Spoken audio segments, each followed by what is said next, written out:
Terima kasih kalian sudah mengklik video ini. Jika kalian ingin belajar trading gratis, kalian langsung saja klik link deskripsi di bawah ini, yaitu Cerberus. Setelah kalian klik, tampilannya akan seperti ini. Atau bisa kalian download di Play Store dengan nama Cerberus. Kalian scroll ke bawah dan kalian daftar ya. Bagi yang nggak punya akun, masukkan username kalian, password, nama, nomor HP, dan kode referral. Setelah itu kalian klik register. Dan jangan lupa untuk nomor handphone adalah nomor handphone kalian yang aktif. Kode referral dikosongkan, tidak apa-apa. Setelah itu tampilannya akan seperti ini. Dan jika kalian ingin mengetahui sesuatu tentang entitas atau belajar trading, kalian langsung klik tutorial dan arahkan sesuai dengan apa yang kalian mau. Entah itu Indodax, entah Binance, entah itu OKX, atau Cerberus itu sendiri. Dan kalian bisa langsung belajar trading di dalam sini. Dan apabila kalian ingin mengikuti Cerberus alias copy trading otomatis, kalian langsung bisa hubungi nomor di bawah ini dengan tampilan biaya per tahun 3 juta rupiah untuk member reguler dan 30 juta rupiah untuk member eksklusif. Dan jika kalian masih tidak mengerti tentang apa itu Cerberus, tinggal kalian klik tutorial, lalu arahkan ke Cerberus dan kalian klik apa itu Cerberus. Dan silahkan luangkan waktu kalian 20 menit, jangan di skip, maka kalian akan mengerti apa itu Cerberus. Dan selamat menonton materi kali ini.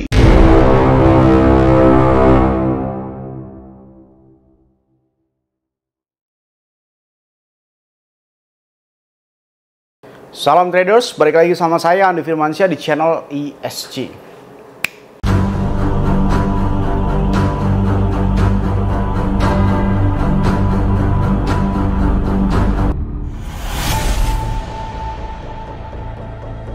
Oke, bagaimana kabar kalian? Bitcoin mencapai angka 71.000.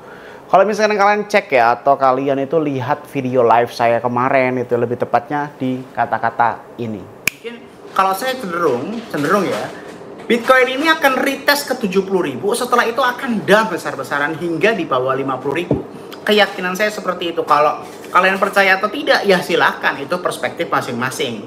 Ya.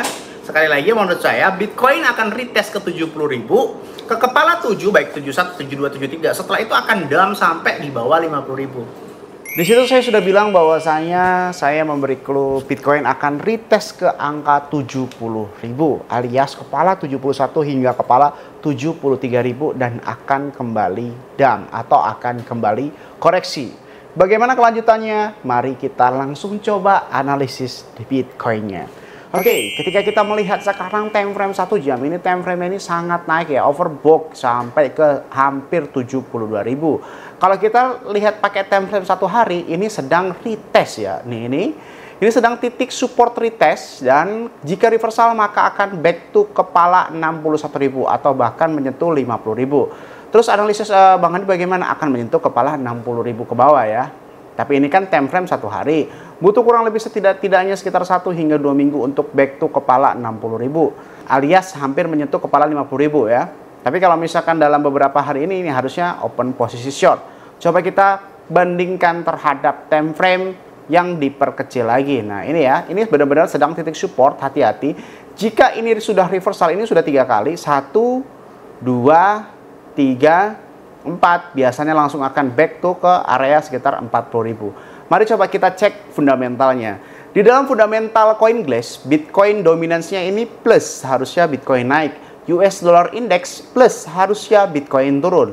Bitcoin Exchange Balance itu minus, harusnya Bitcoin naik. Untuk Crypto Fear and Greed Index, nah ini lucu kan? Lucu. Apa ini lucu bang? Silakan kalian cek sendiri atau bandingkan dengan video-video lama. Crypto Fear and Greed Index itu pada saat Bitcoin naik harusnya ngeplus parah, sedangkan ini ngeplus 0%. Nah ini adalah hal yang sangat-sangat mencurigakan, alias ada beberapa kubu yang menyadari bahwasanya ini cuma flash pump dan jebakan Batman saja. Mungkin pumpnya hingga 72.000, 73.000, setelah itu akan didam sejadi-jadinya. Mari coba kita cek terhadap likuidasi. Kira-kira ada nggak sesuatu yang menjadikan alat tolak ukurnya? Untuk 1 jam masih Bitcoin, untuk 4 jam masih Bitcoin, untuk 12 jam masih Bitcoin, untuk 24 jam masih Bitcoin ya. Mari coba kita scroll ke bawah. Nah ini ya, lucunya ya, likuidasi besar itu terjadi di saat tanggal 25 Oktober. Sekarang itu tanggal sekitar 29 Oktober ya. Ini ya, Sekali lagi, faktanya adalah kenapa Crypto Fear and Greed Index ini tidak plus banyak. Perhatikan, likuidasi terbanyak 347 juta dolar untuk long itu terjadi di tanggal 25 Oktober. Justru, aneh nggak sih? Justru nih, aneh nggak sih ya? Harga Bitcoin naik separah ini ke 72.000. Yang pertama, Crypto Fear and Greed Index itu tidak bergerak sama sekali. Dan di sini likuidasinya, nih kalian perhatikan, cuma 82 juta dolar. Tidak ada dominasi seperti ini ya, seperti ini atau seperti ini ya. Banyak orang yang berspekulasi bahwasanya akan reversal, tapi nyatanya nih seperti yang di datanya, Crypto Fear and Greed Index yang pertama tidak plus banyak. Itu kecurigaan saya pertama, yang mengkonfirmasi bahwasanya analisis saya akan terjadi dump besar-besaran. Mari coba kita cek order book untuk memperkuat data saya nih ya. Nah, ini untuk di order deep chartnya kita ubah seperti biasa ke old version supaya lebih gampang dibaca, dan ini ubah ke skala 1:100. Nih, coba kalian perhatikan bahwasanya tembok short atau tembok sell ini sangat kecil sekali hingga angka ke 76.000. Tapi ini begitu sangat mencurigakan. Ini tandanya apa, Bang? Sebenarnya ini gampang di pump ya hingga sekitar ke area 72.000 atau 73.000. Nah, tapi harusnya tembok Bitcoin ini nggak sekecil ini, cuma sekitar 8.000 Bitcoin ya. Dan di sini ini sekitar 15.000 Bitcoin. Cuma ini ya, kalian perhatikan, ingat ya, semakin vertikal semakin sulit ditembus. Semakin vertikal itu semakin tanda bahwasanya akan melubahkan reversal atau lawan kebalikannya, atau semakin horizontal maka kebalikan dari vertikal ya. Semakin horizontal ini semakin landai. Kalau bukit itu gampang kalian naiki atau gunung itu gampang kalian naiki, itu akan semakin gampang untuk didam. Sedangkan kalau gunungnya ini sangat-sangat tinggi atau sangat vertikal, sangat terjal gitu bukitnya, maka tandanya akan sulit untuk bergerak maju. Di order deep chartnya ini bilang bahwasanya Bitcoin, nah ini terjadi kesenjangan average yang intervalnya di tengah-tengah nih ya kan. Ini akan dipump lagi hingga dipump 71.000 ke 72.000 ya. Maka saya akan ambil open posisi short ya. Saya akan ambil open posisi short di kepala 71.000 hingga kepala 72.000 dan take profit di kepala 70.000. Oke. Saya akan mengambil open posisi di area sekitar 71.000 hingga ke 72.000 dan saya akan take profit kepala 70.000 bisa 70.500, 70.700 dan lain sebagainya. Kayak gitu ya. Apakah nanti akan terjadi dump besar, Bang? Menurut perspektif saya iya, karena ini memang retest terakhir ya. Retest terakhir menuju kematian nggak tuh? Coba kalian cek time frame satu bulan ya. Satu minggu nih kalian perhatikan nih, ada beberapa persamaan di sini. Tektoknya nih ya, tektoknya sampai sini.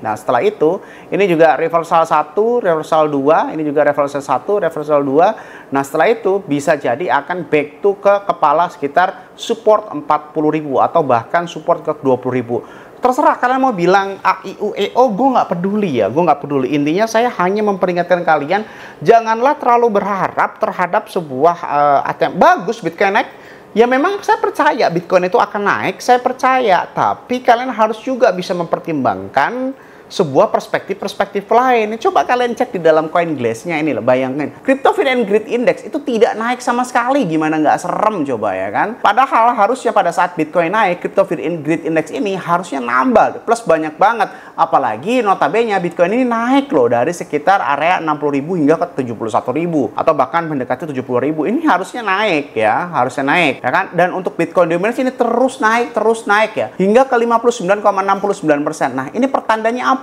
Pada saat Bitcoin dominance ini terlalu mendominasi ya, nih coba kita cek ya. Nih saya cuma ngingetin aja. Pada saat Bitcoin itu nanti mendominasi sekali di dalam Bitcoin dominance-nya, lebih tepatnya ya, kita cek Bitcoin dominance chart-nya ya. Ingat, pada saat Bitcoin terlalu mendominasi, misalkan tembus hingga sekitar 59%. Nah, setelah tembus 59%, ini belum ada ya. Kalau kalian perhatikan lagi ya, ini belum ada yang bisa nembus sekitar 60%-an dari beberapa dekade waktu terakhir. Nah, ini ya, kalian perhatikan ya, ini semuanya terus naik. Dan coba waktu kita pilih AL, nah ini kita di 2017 nggak usah dihitung lah ya. Nah ini nih ya. Rata-rata jika habis dominasinya ini naik parah, itu akan terjadi dump parah. Ingat, pada saat Bitcoin naik mendekati ke area 60%, seluruh altcoin itu akan musnah. Seluruh altcoin itu akan dump, oke? Dan jika Bitcoin mengalami penurunan yang sangat-sangat sadis seperti ini dan cukup signifikan dari sekitar 70% di tahun 2021 ya. Ini dari ini aja deh, dari ini ke sini aja nih udah benar-benar langsung altcoin parah ya. Ingat, Bitcoin naik, Bitcoin dominance naik itu bukan berarti altcoin akan naik, itu salah. Berarti lo kemarin sore ya. Kalian harus belajar bahwa saat Bitcoin naik dan Bitcoin dominance naik secara bersamaan, maka altcoin akan turun, oke? Dan pada saat Bitcoin dominance turun dan Bitcoin juga turun, maka altcoin akan musnah, oke? Kayak gitu ya, ingat ya. Kalau kalian pengen altcoin naik, Bitcoin itu harus stabil, bukan Bitcoin dominasinya naik ataupun turun. Harus stabil dan harus di angka biasa-biasa saja gitu kan. Nah ini terus naik, tiba-tiba langsung di-dump. Ini udah benar-benar udah overbought ya 60%. Hati-hati, feeling saya di dalam CoinGlass nggak lama akan terjadi likuidasi long yang sangat-sangat panjang. Buktinya apa bang? Buktinya kalau lu misalkan lu cek ini sumpah serem banget ya. Sumpah serem banget kalau misalkan kalian cek ini ya. Kalian cek likuidasi. Terserah ya, bodo amat ya. Misalkan kalian mau ngomong, wah ini mah emang Bitcoin naik dan sebagainya. Faktanya di dalam total likuidasi chart belum ada orang yang terlikuidasi secara massal untuk open posisi short. Rata-rata yang terlikuidasi gila nih, hampir gila nih sampai 700 juta itu long semuanya. Berarti banyak orang yang masih terbodohi long daripada short. Nah, maka dari itu nih hati-hati. Faktanya bilang seperti itu. Bukan saya bilang bahwa Bitcoin nggak akan naik, tapi faktanya orang yang bilang naik itu banyak terlikuidasi dibandingkan orang yang bilang turun. Makanya saran dari saya, lo nggak usah pernah dewain Bitcoin. Mau naik mau turun, harusnya lo itu ikutin instrumentalnya aja, ikutin intonasinya aja. Mau naik cuan, mau turun cuan, gak mau ribet, ikutan Cerberus aja bro. Oke, semoga bermanfaat video kali ini yang saya sampaikan. Jangan lupa klik like, comment, dan subscribe. Logikanya kalau kalian nggak subscribe, ngapain saya buat video lagi? Dan share ke teman kalian agar teman kalian tahu apa yang kalian tahu. Saya Adi Firmansyah, use your logic, dan salam traders.